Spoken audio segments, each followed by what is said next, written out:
If you're trying to learn directional air roll, this is everything you need to know. I'm going to show for PC and console players so that if you don't have workshop maps, you can still do it. If you're on PC on Steam, you can go to the Steam workshop and directly get any rings map you'd like. If you play on Epic, there is a plugin called Workshop Map Loader that'll allow you to do the same thing as well. So once you're in a rings map, the first thing I would recommend doing is just going through each ring and making a minor adjustment only when you need to turn. You don't need to start out fully air rolling the whole time because it's going to be really confusing.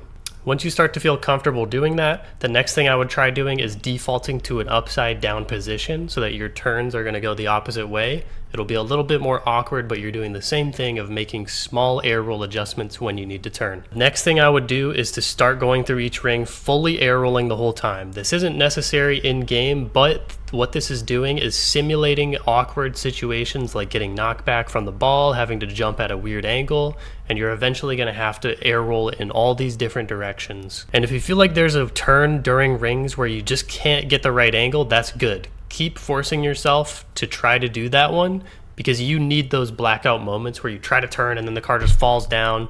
You have to build that in your brain and break that muscle memory. Another thing that's really important to remember is that your turns are going to change based on where your car is facing. So if I'm right side up here and I press directional air roll and I go up on the stick, okay, my nose turns to the right. But if my car is starting upside down and I press up on my stick again, it does the opposite. My car turned left. So be aware of that when you're training air roll. Your axis is going to invert every time your car is going upside down to right side up.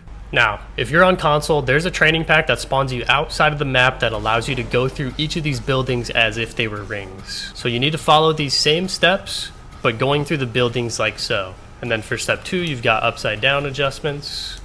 Gonna turn right here. You're just going through different parts of the buildings as if they were rings. And then you can eventually move into level 3, which is constantly air rolling the whole time. And you can choose increased difficulty here if you want. You can slow it down and try to go through really crazy gaps like this side thing here. You can really just make whatever you want out of this. You have the creative freedom with this map. Sometimes I actually like it more than rings because you can go anywhere. In my 1,000 hours of coaching experience, this is probably the hardest mechanic for people to get a grasp of and fully master.